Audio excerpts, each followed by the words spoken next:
Bienvenidos al seminario Repensar la Química.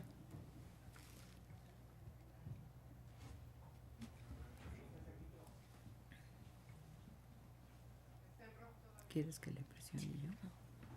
Sí, porque tiene que quedar verde. ¿Ya? No, tiene que quedar verde.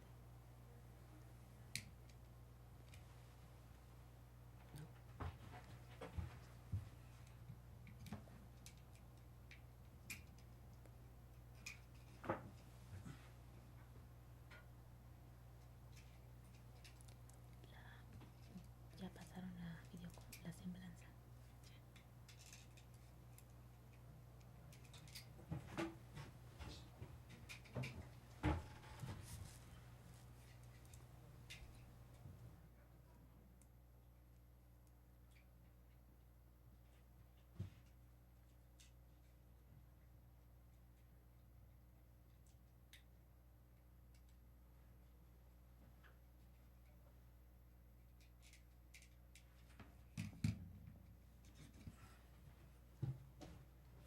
¿No funciona? No tengo audio en el monitor de la semblanza.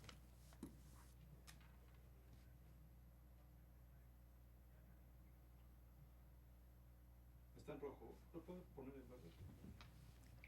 Ah. Ya está listo.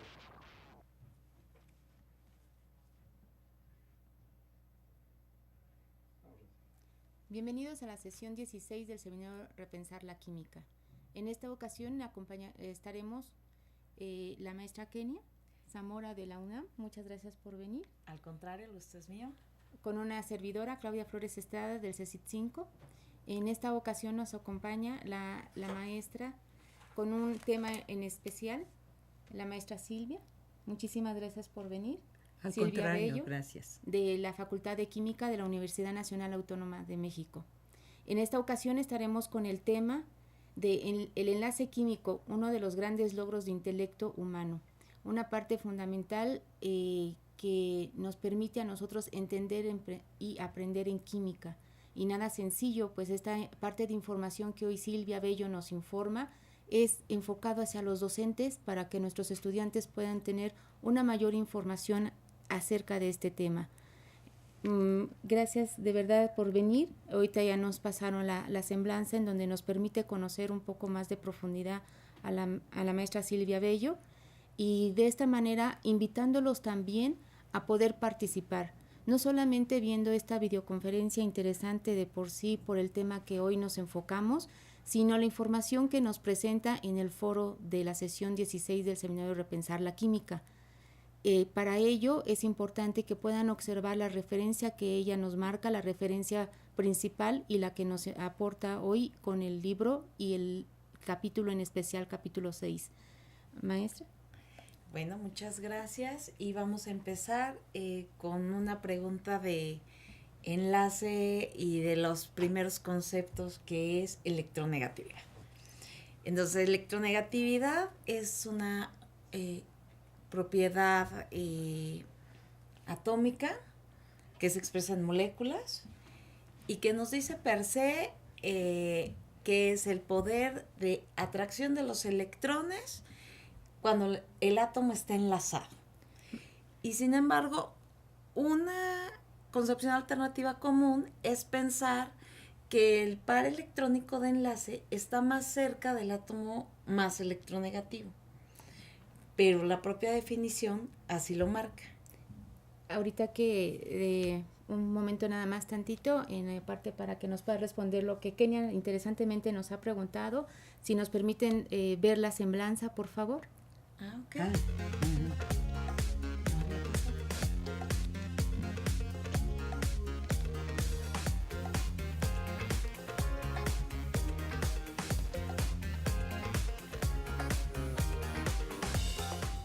Sus más de 52 años de experiencia en el ámbito de la docencia, la investigación educativa y la formación de recursos humanos le han dado plenitud a su vida, como ella misma lo demuestra en cada uno de sus proyectos. En su currículum destaca su enriquecida formación académica con licenciatura en Química cursada en la Facultad de Química de la Universidad Nacional Autónoma de México y estudios de maestría en Química Inorgánica realizada en la Universidad de Illinois. Entre sus múltiples distinciones se encuentra la medalla Sor Juana Inés de la Cruz otorgada por su trayectoria académica en 2009.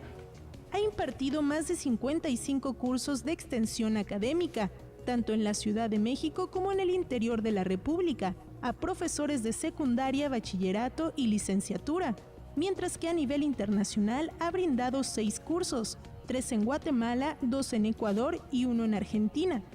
Sin olvidar los cursos en línea que ha impartido en 2 ocasiones en el módulo Constructivismo, Ideas Previas y Cambio Conceptual.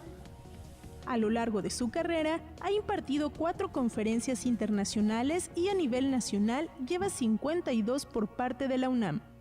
Gracias a su talento, muchas de sus investigaciones han sido publicadas en revistas científicas, 13 artículos en revistas internacionales, 7 trabajos en memorias de Congreso Internacional y además cuenta con 3 libros publicados. Su más reciente trabajo es el proyecto que lleva por nombre El enlace químico, uno de los grandes logros del intelecto humano.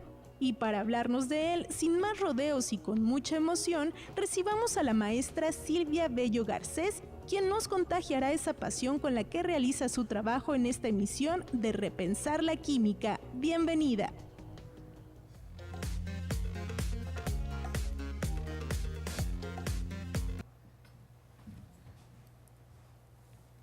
Bueno, ya estamos de vuelta con Silvia. Silvia, la electronegatividad. ¿Cómo hacer para que la electronegatividad, per se la definición, no nos genere la concepción alternativa de pensar que el par electrónico de enlace está más cerca del átomo más electronegativo?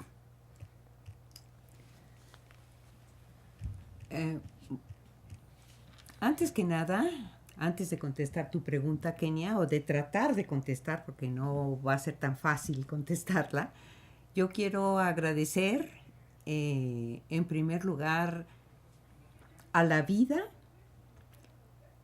que nos permite estar aquí, reunidos, y que nos podemos comunicar con la gente que está allá afuera, a pesar de los graves acontecimientos que hemos vivido. Tenemos que seguir adelante y, por supuesto, también le quiero dar mucho las gracias al Instituto Politécnico Nacional. Estoy muy contenta de que la rivalidad que existía tiempo atrás, antes del 68, entre la universidad y el Instituto Politécnico Nacional haya sido terminada. Ahora trabajamos juntos y esto me parece muy, muy importante. Así es de que quiero agradecer a los organizadores de este seminario y, bueno, agradecer la presencia de la maestra Claudia y de Kenia. Gracias. Ahora vamos a tratar de responder la pregunta. Lo que pasa es que cuando nosotros hablamos de electronegatividad en términos, digamos, muy iniciales, muy superficiales, pues sí, se puede dar lugar a esta concepción alternativa, a esta construcción que hacen los alumnos por sí mismos y que, como prácticamente todas las concepciones alternativas relacionadas con el enlace químico, surgen en el aula, ¿sí? Porque efectivamente hablamos de la tendencia de un átomo a atraer los electrones del enlace. Y eso se puede pensar, como bien lo has mencionado, Kenia, pero si pensamos que estamos hablando de un enlace en donde los átomos están unidos por ese par de electrones, pues no tenemos por qué suponer que los electrones están más cerca de un átomo que de otro. Eso realmente se llega a aclarar, creo, ya con modelos mucho más sofisticados, más elaborados, como podría ser el modelo del enlace valencia o el modelo del orbital molecular, en donde no se habla del enlace de manera tan sencilla, sino ya desde un punto de vista cuántico y con un modelo muy, muy matemático. Gracias, Kenia. A ti, Silvia. Les hacemos la cordial invitación a realizar sus preguntas y ponerlas en el foro de la sesión 16 del seminario Repensar la Química. Esta parte que mencionas, Silvia, en que los conceptos que surgen del aula, bueno, más bien los conceptos que uno debería de tener de forma previa para poder entender el conocimiento hacia el enlace y que va hacia ese enfoque de conocimiento en concepciones alternativas. Mencionas que esa parte surge en el aula y eso es cierto, porque va con base al entendimiento del estudio de la química y sobre todo en esta parte del tema de enlace químico. ¿Podrías comentarnos de estas concepciones un poco más en la parte de alternativas encontradas en los estudiantes de carrera relacionadas con las interacciones químicas y cuáles son las estrategias didácticas empleadas? Te agradezco mucho la pregunta, Claudia, porque a mí es un tema que me encanta. De hecho, hemos realizado bastantes investigaciones en la Facultad de Química. Bueno, primero, claro, la investigación a nivel de publicaciones, de lo que ocurre en otros países con otro tipo de estudiantes. Y las concepciones alternativas son construcciones que elabora cada persona para entender el mundo que le rodea y para entender evidentemente lo que está tratando de aprenderse en clase. Entonces, muchas de las concepciones son similares a las concepciones científicas que se tuvieron en otro tiempo. Por ejemplo, cuando se piensa que las partículas se unen porque hay odios y amores entre las partículas, como lo pensó Empédocles en la época de los griegos, o lo pensó también Glover en el siglo XVII. Bueno, pues esto es una construcción que hace la gente para entender por qué las partículas se unen y dan lugar a la formación pues de moléculas o de materiales que nos han servido para muchísimas cosas. De hecho, nosotros trabajamos en un libro que presentaron también en la semblanza, casi los mismos autores que participan en el libro que estamos ahora presentando. Muchos trabajamos también en este otro, y aquí hay un reporte bastante cuidadoso de las concepciones alternativas que encontramos en nuestros estudiantes. Hicimos una muestra de más de 500 alumnos, un estudio longitudinal desde primer semestre hasta noveno semestre en las distintas carreras que se imparten en la Facultad de Química, y encontramos que no son muy diferentes de las que se encuentran en la literatura, pero ya no tienen tanto las concepciones antropomórficas, o sea, ya no hay tanto que amores y odios entre las partículas. Muchas gracias, Silvia. Esta parte de trabajar y de entender lo que el estudiante ya lleva de conocimiento y cómo entender la partícula, porque uno habla de partículas y entonces saber cómo la vemos, cómo la entendemos, y esta parte que tú nos invitas con este libro que en especial me llamó mucho la atención, porque va hacia el enfoque del docente con los estudios que tiene el estudiante en el aula. Kenia. Bueno, y relacionado a concepciones alternativas, yo leyendo el documento para esta sesión, me encuentro con los modelos. Entonces, los modelos de enlace y la evolución del modelo de enlace nos sirve para ayudar al alumno a que entienda el concepto, o bien nos sirve para disminuir un poco la generación de concepciones alternativas. ¿Cuál sería la utilidad de hacer un recorrido histórico por los modelos de enlace? Gracias por tu interesante pregunta, Kenia. Yo creo que primero tenemos que tener muy claro que no es un curso de historia de la química, que no nos da tiempo porque los temarios son muy amplios y los periodos lectivos son muy breves, nos parecen a los docentes casi siempre. Pero sí creo que es muy importante abordar el desarrollo histórico, aunque sea someramente, porque esto nos permite tener una concepción de la ciencia más adecuada a lo que hoy se considera la ciencia. La ciencia no es la verdad. La ciencia es un conjunto de modelos que van evolucionando con la tecnología y que van evolucionando con pues el desarrollo de las personas. Claro. La ciencia es un proceso social, un proceso inacabado, que está siempre en constante desarrollo. Entonces, por eso es importante conocer los modelos que se tuvieron tiempo atrás. Lavoisier, sin la tecnología de una balanza, no habría podido llegar a definir la ley que llamamos de conservación de la masa. Los modelos de enlace que asocian el enlace con el par electrónico, pues tampoco habrían podido surgir antes de que se descubriera el electrón.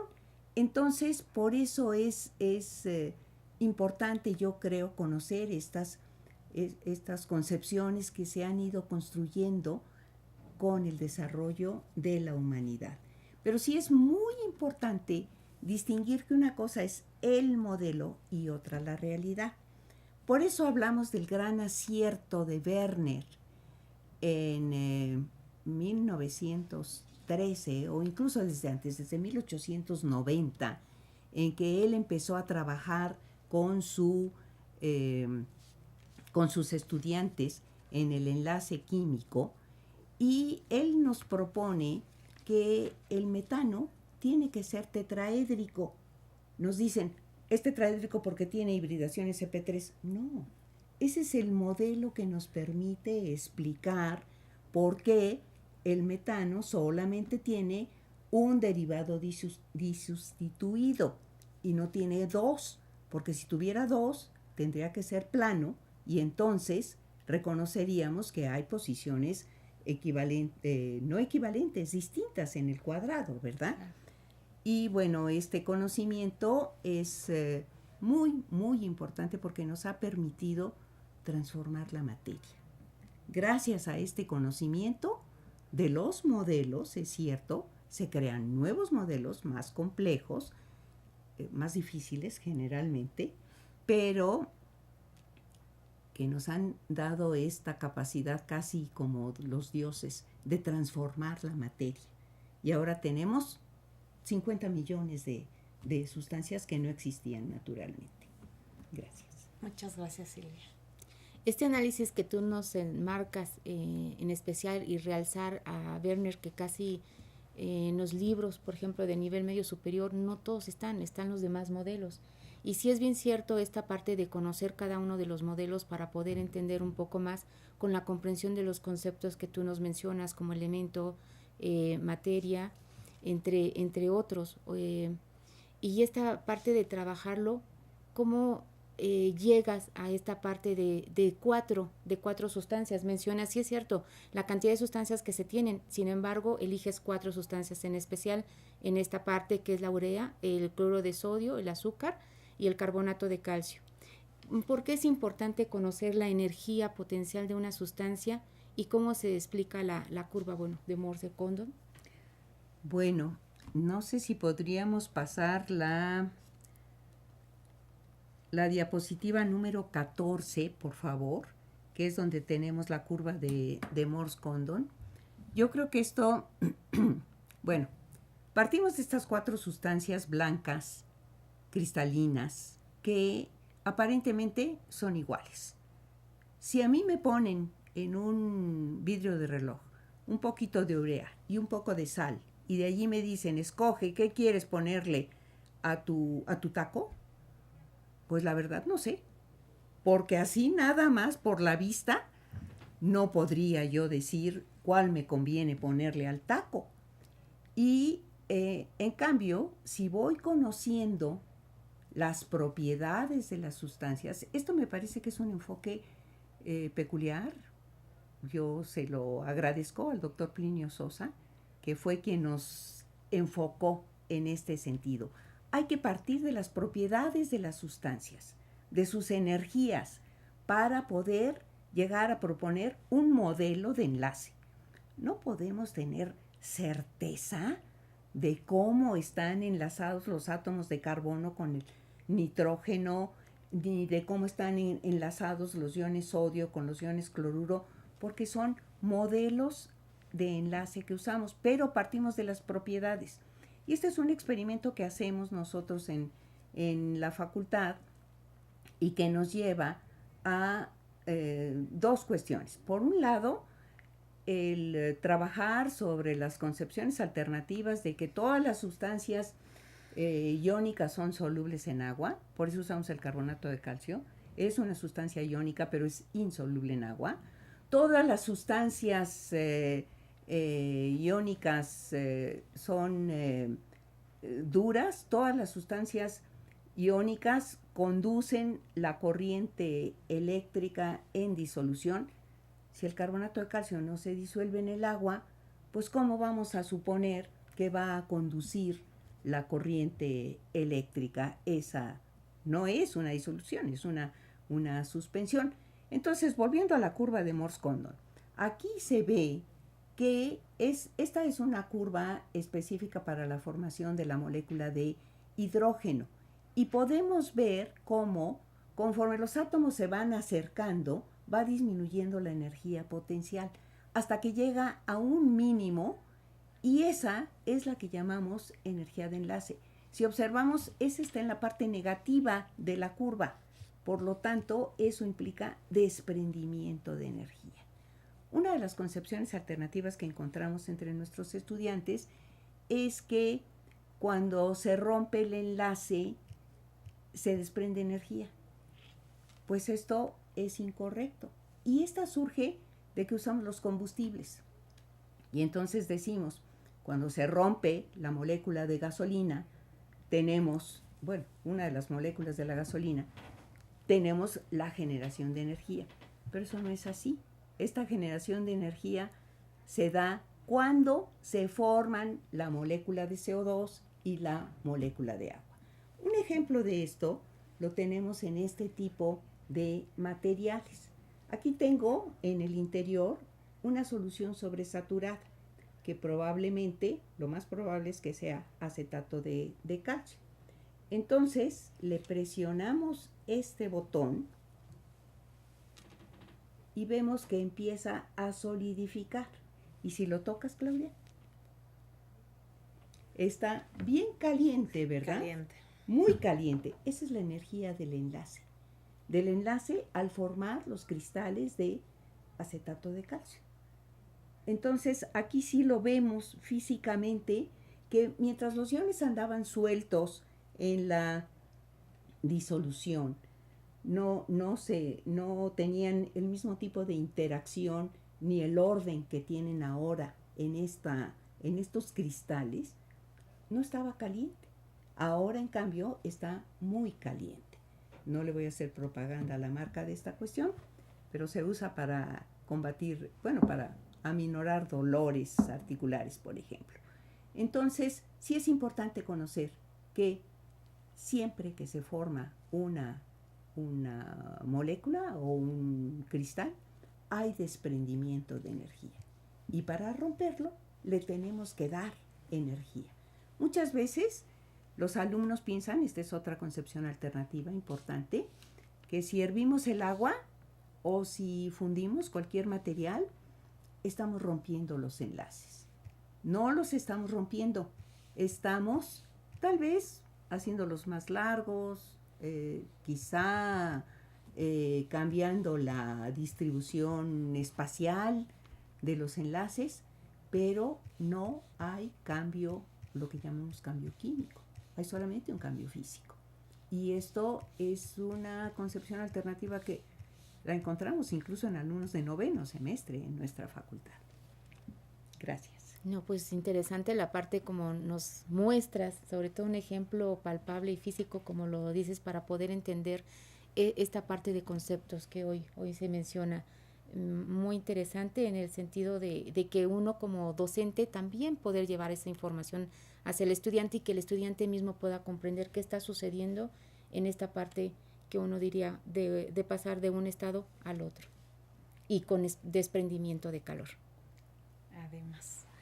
Y bueno, un poco retomando lo que tú nos decías en la pregunta anterior, propiedades, modelo.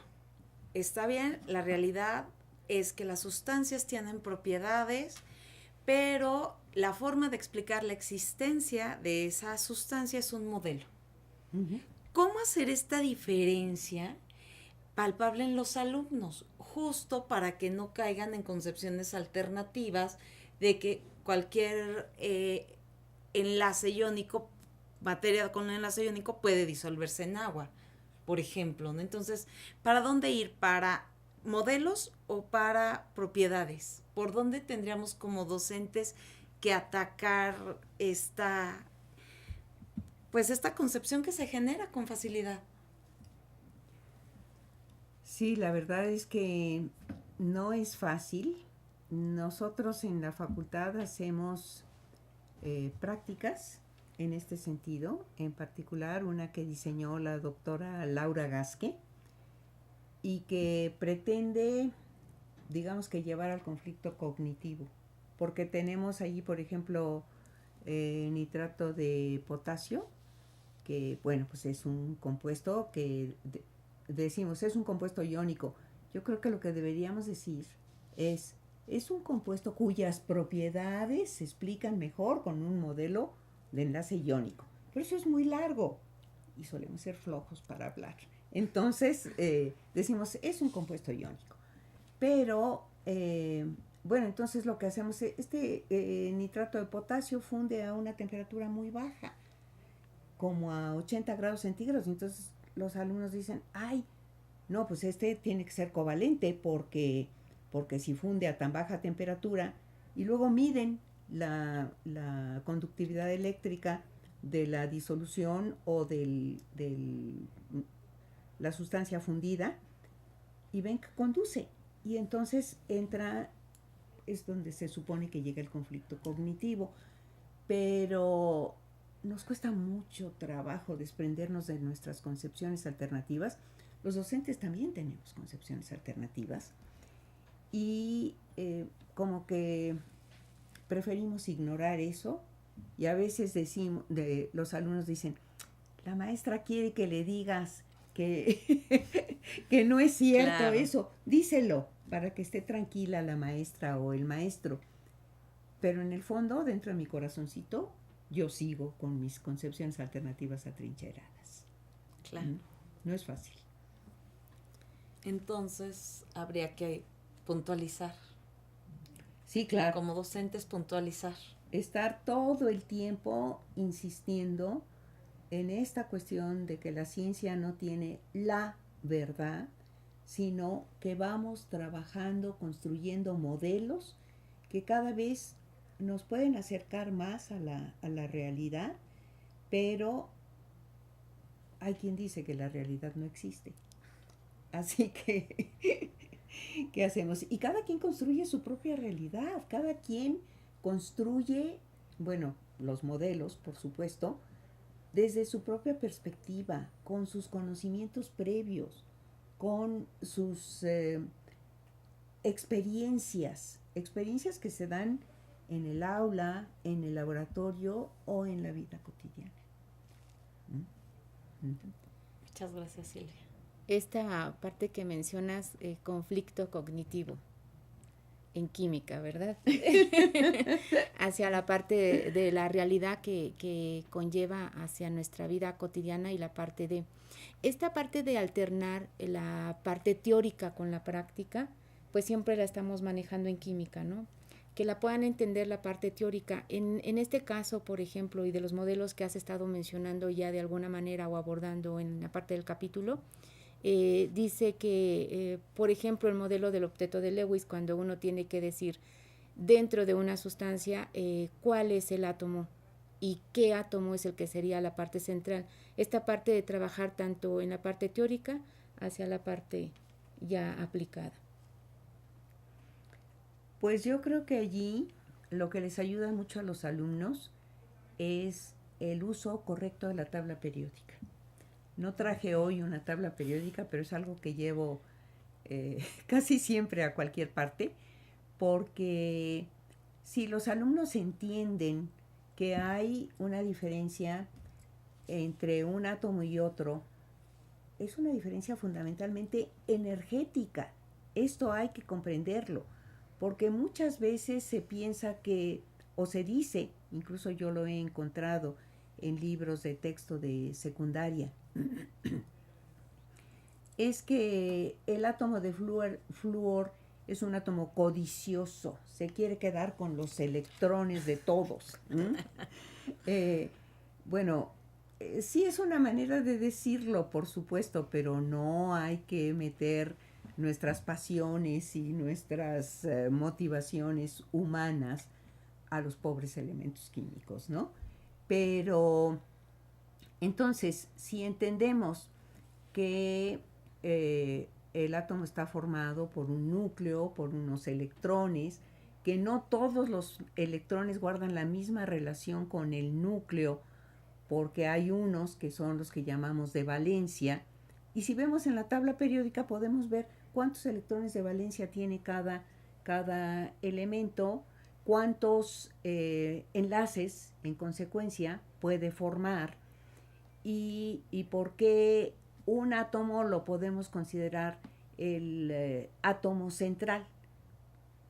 Una de las características que tenemos que considerar, evidentemente, es el número de átomos que hay en una entidad, ya sea una molécula o una fórmula mínima para el caso de los cristales. Si yo estoy hablando, por ejemplo, del agua, hay 2 hidrógenos y un oxígeno. ¿Cuál de los hidrógenos se escogería como átomo central?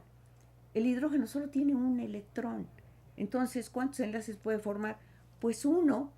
Y si ya están allí otro hidrógeno y otro oxígeno, bueno, pues entonces no puede ser el hidrógeno el que escojamos como átomo central en la molécula de agua.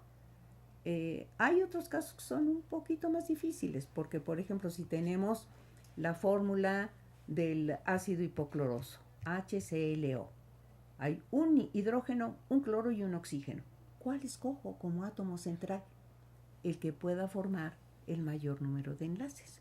Y en ese caso, pues es el cloro. Y esto es una de las formas en que podemos recurrir al modelo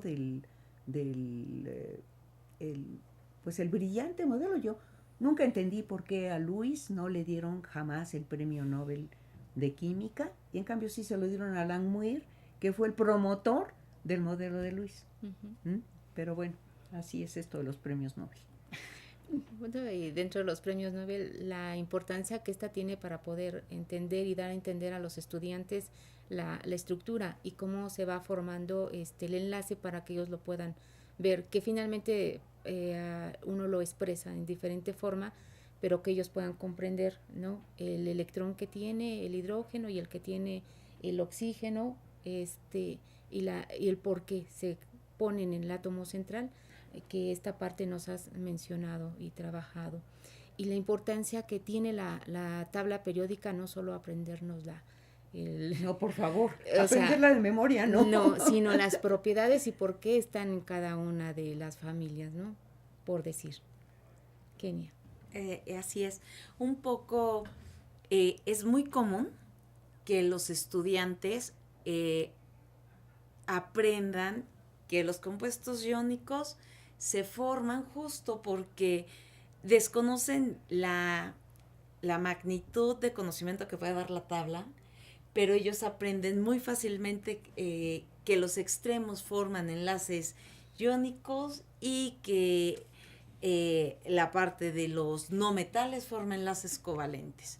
Entonces, ¿cómo hacer para no formar este tipo de estructuras tan rígidas en su pensamiento? ¿Cómo hacer para distinguir, más allá de la electronegatividad, por ejemplo, el modelo iónico del modelo covalente? ¿Cómo no tener tan rígidos estos modelos y poder ubicar la gama de interacciones químicas que forman los enlaces? O los átomos, más bien. No es una pregunta fácil, ciertamente. Y esto tiene que ver con la evolución del concepto precisamente de enlace químico. En el siglo XIX, cuando se conocía, por ejemplo, por poner extremos, el cloruro de sodio y el tetracloruro de carbono. El cloruro de sodio, un sólido con un punto de fusión de 801 grados centígrados, muy soluble en agua, es un cloruro. Y el otro también es un cloruro, pero es un líquido volátil que no se mezcla con el agua. Y entonces, bueno, les ponemos una etiqueta. Somos muy dados a poner etiquetas. Lo mismo entre los compuestos, los elementos, que entre las personas. Y decimos, bueno, el tetracloruro de carbono no tiene nada que ver con el cloruro de sodio. Entonces, a este le llamamos covalente y a este le llamamos iónico. Pero se han desarrollado, se han creado muchos nuevos compuestos que ya francamente cuesta muchísimo trabajo poder decir este es iónico o este es covalente, igual que entre los humanos. Nos hemos mezclado mucho. Tengo mi parte indígena de la que me siento muy orgullosa, por supuesto, pero no me gusta que me digan indígena, ¿no? Pero tampoco me gustaría que me dijeran española, porque no soy eso. Entonces, si les preguntáramos a los compuestos, a lo mejor no les gustaría que les dijeran iónico o covalente, sino son el compuesto fulano de tal. Ok, muchas gracias, Silvia. Hay que dejar de catalogar y pensar un poco más entonces en las propiedades. Más en las propiedades y sí, decir, el modelo que me sirve para explicar la mayor parte de las propiedades es este. Oh, ok. Muchas gracias, Silvia. Esta parte de trabajar, sobre todo la parte de trabajar de enlace químico, indiscutiblemente de enlace, pero le das una parte de geometría molecular, ¿no? Una parte importante en este capítulo, que muchas de las ocasiones uno dice, sí, pues está formado, le damos el ángulo, y por esa parte es SP, SP2, SP, vaya, a través de ello, pero tú le das un enfoque hacia el trabajo que Werner hizo, el enfoque hacia la importancia que tiene y por qué es, ¿no?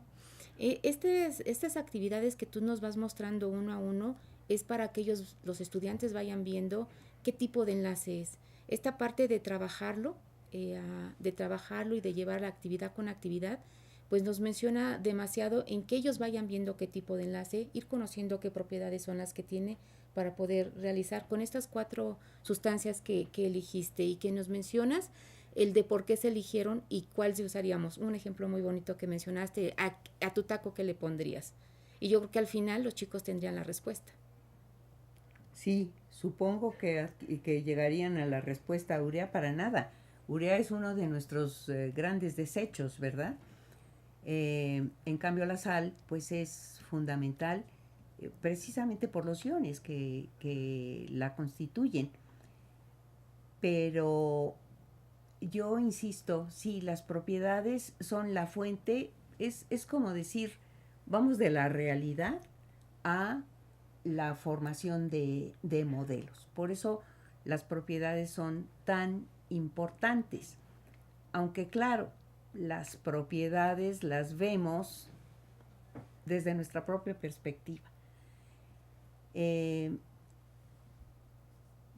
digamos que en el siglo XIX no se conocían, bueno, no se contaba con los recursos que tenemos actualmente para poder conocer la geometría molecular o la geometría cristalina, pero sí se conocían las propiedades. Por ejemplo, la molécula de CO2 es una molécula que está formada por un átomo de carbono y 2 átomos de oxígeno.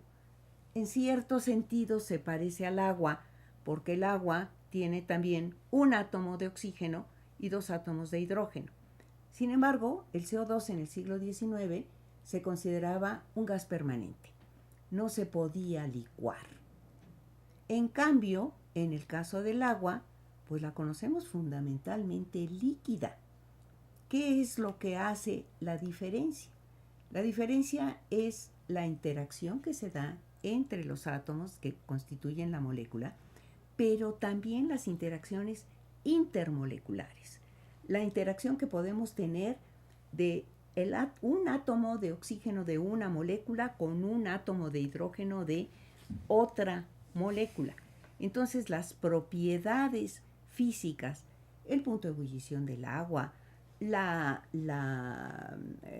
tensión superficial, la viscosidad, los cambios en la densidad, todo eso es lo que nos informa para poder decir la molécula de agua y la de CO2 no pueden tener la misma geometría, porque si tuvieran ambos la geometría lineal, entonces tendrían que tener propiedades muy parecidas, sobre todo en cuanto a las interacciones intermoleculares. Como eso no es así, entonces tenemos que recurrir a formas de explicar la geometría molecular. Y en ese sentido a mí me encanta la propuesta de Gillespie. Yo no sé si ya murió este eminente profesor canadiense, pero su aportación con el modelo de repulsión de pares electrónicos de la capa de valencia es muy acertada, es muy sencillo este modelo y nos acerca mucho a la realidad. Lewis no sabía cómo un par de electrones se forman, 2 electrones, cada uno con carga eléctrica negativa, que deberían repelerse. Y no solo no se repelen, sino que forman pares. ¿Por qué? Bueno, ya más adelante, con los estudios de radiación electromagnética y de espectroscopía, llegamos a entender que los electrones tienen un spin, y si los spines son contrarios, entonces pueden aparearse. Y ya que forman pares, entonces se van a distribuir en el espacio de una manera diferente, dependiendo si un par de electrones está, digamos, asociado a 2 átomos al formar un enlace, o no está asociado a 2 átomos, sino que esos electrones solamente pertenecen, por decirlo así, a uno de los átomos que están integrando la molécula, y esto da lugar a las interacciones intermoleculares que hoy día se sabe que son extraordinariamente importantes. Lo mismo en los ácidos nucleicos, que en los textiles, que en las supramoléculas, en todo es el que llamamos puente de hidrógeno, es enormemente importante. Muchas gracias, Kenia. Sí, y bueno, la respuesta un poco, más bien la pregunta que voy a hacer es un poco eso. O sea, sabemos que las fuerzas intermoleculares son tan importantes como los enlaces, aunque de naturaleza diferente. Los enlaces de naturaleza electrónica, las fuerzas intermoleculares de naturaleza electrostática. En el aula, ¿qué tendríamos que ver primero, Silvia? Porque parecen ser temas muy concatenados y no, a mí nunca me ha quedado del todo claro si primero voy con fuerzas intermoleculares o si voy con enlace. ¿Cómo resolver esto? Eso casi nos lleva al conflicto de qué fue primero, la gallina o el huevo. Casi. Pero bueno, yo creo que es mejor hablar primero de lo que es más fuerte y Ok. que es lo que en gran medida nos permite explicar las propiedades, que son las fuerzas intramoleculares, las de naturaleza electrónica, que bueno, en la época en el siglo XIX, Berzelius consideraba que eran electrostáticas, pero recordemos el contexto cultural, el contexto Claro. social del siglo XIX. Se acababa, hacía poquito que se había aprendido a manejar la electricidad, y hacía poquito que estábamos hablando de materiales distintos, unos que conducen y otros que no conducen. Y el propio Berzelius proponía que toda la materia estaba formada por iones. ¿Mm? Sí. Y cuidado, que cuando Liebig se le ocurrió decirle que eso no era así, pues le dejó de hablar y lo dejó de invitar a sus conciertos y etcétera. A pesar de que Liebig había sido su alumno muy querido.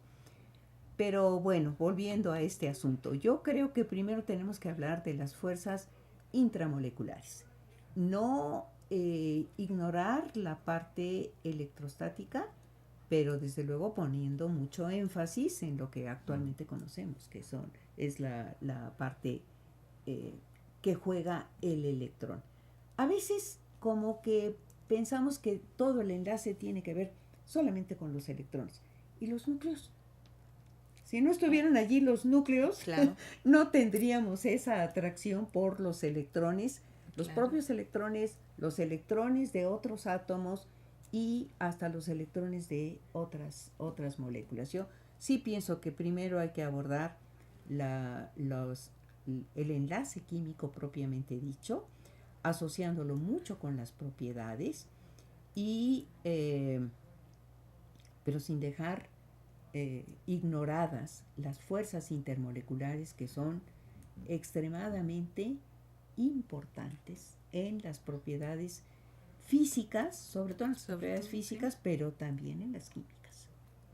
Gracias, Kenia. Sí, es que siempre es un debate, ¿no? Es un debate que ver primero, porque justo en las propiedades físicas las fuerzas intermoleculares tienen mucha relevancia. Claro. Entonces, todas las disoluciones de compuestos covalentes que tradicionalmente no se disuelven en agua, resulta que pueden ser solubles porque tienen interacciones puente de hidrógeno con el agua. Así Entonces, sí es un debate fuerte que ver primero, ¿no? Sí. Muchas gracias, Silvia. Pues toda esta parte que nos muestran hoy en día con los comentarios de Kenia, la parte de información que hoy Silvia nos da, pues tenemos para mucho comentar y mucho decir en un tema que realmente siempre es importante en el aula, tanto en el nivel medio superior como en el superior, y bueno, si le continuamos en ello, siempre va a ser interesante o volverlo a retomar como el día de hoy en esta sesión. Y bueno, los tiempos son tan rápidos, acaban tan rápido, pero aquí, por ejemplo, Fabiola Escobar de Esique, pues tiene esta parte de preguntas en relación a que si solamente puede ser presencial, si tienen alguna plataforma o se puede dar la información en alguna otra parte de electrónico, si esta parte de todas las actividades a los estudiantes, pues bueno, siempre más que un número, pues es un aprendizaje que ellos llevarían en cada una de las actividades. Y bueno, ¿por qué escogió el título de su obra? Son diferentes preguntas en las cuales tiene ella de inquietud en relación a que, bueno, el tipo de actividades, si les da tiempo, cuánto tiempo es, el título que realmente es pues sí es cierto, es en realidad dice que es muy sugestivo, sin embargo, muy interesante. Pues muchas gracias. Sí, precisamente cuando yo le puse el título al capítulo, el enlace químico, uno de los grandes logros del intelecto humano, esta es una frase de Pauling, y no sabía si ponerle logros o retos, si copiarle a Pauling o ponerle retos, porque la verdad es que no hemos terminado de entender cómo es que se da el enlace, por qué tiene tanta repercusión en las propiedades tanto físicas como químicas, sobre todo químicas, pero, pero sí es un logro, porque sí hemos sido capaces de transformar la naturaleza. Eso es lo que hace la química muy interesante, porque la ciencia se pregunta por qué, y en parte la química se pregunta por qué, y la tecnología dice para qué y cómo, pero también la química nos da respuesta al para qué y al cómo. Entonces, la química en realidad es una tecnociencia y una de sus partes medulares es ciertamente el enlace químico. Otra es la reacción química, otra es el concepto de sustancia. Ya se habló aquí del concepto de sustancia en este foro de repensar la química. Pronto se hablará de la reacción química y bueno, este es un trabajo que tenemos que seguir realizando en conjunto, cada quien desde su propia trinchera, pero con el gusto de saber que estamos colaborando entre todos. Y hoy con los medios electrónicos, bueno, el libro que ha sido objeto de esta sesión de repensar la química es un libro digital que está al alcance de todo mundo. La dirección es, no sé si me pueden poner la primera diapositiva, por favor.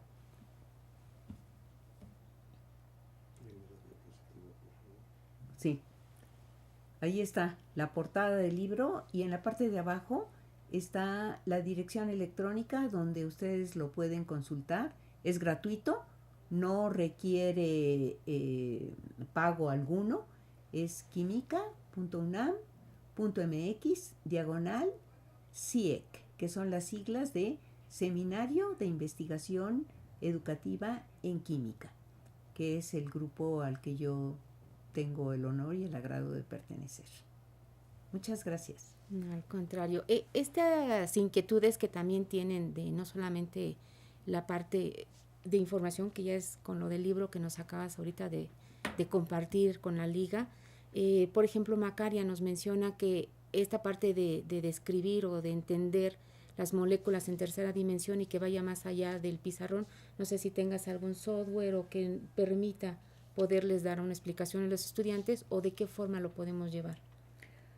Bueno, lo que yo hago personalmente es llevar modelos para poder mostrar modelos físicos, porque efectivamente el ver la parte tridimensional proyectada en 2 dimensiones, porque aunque sea una pantalla, no dejan de ser 2 dimensiones, hace muy difícil la comprensión de la tercera dimensión.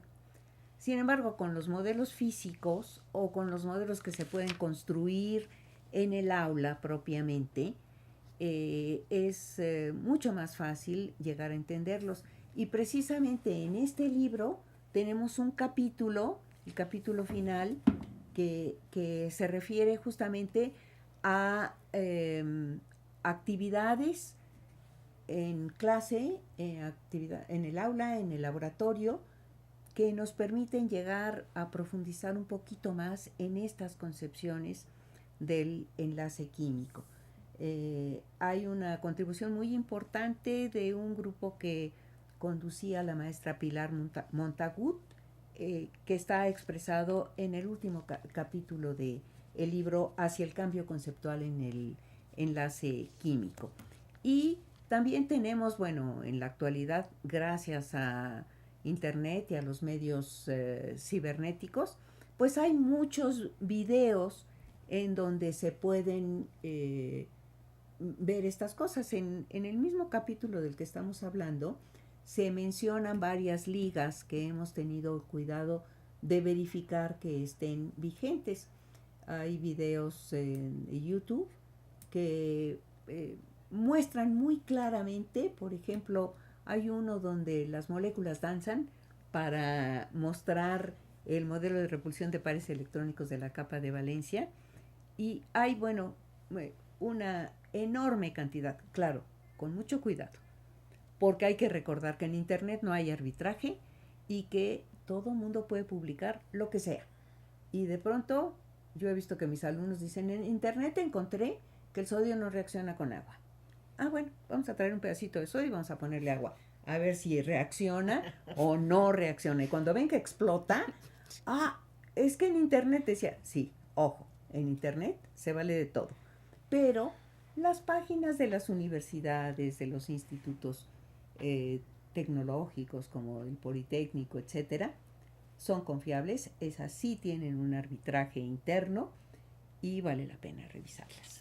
Muchas gracias. Pues el tiempo va demasiado rápido, pero sí invitarlos a que realmente sigan con las participaciones en el foro. No olviden poner también de qué institución estamos. Gracias, Kenia, de verdad ha sido muy interesante esta parte de diálogo el día de hoy con Enlace Químico.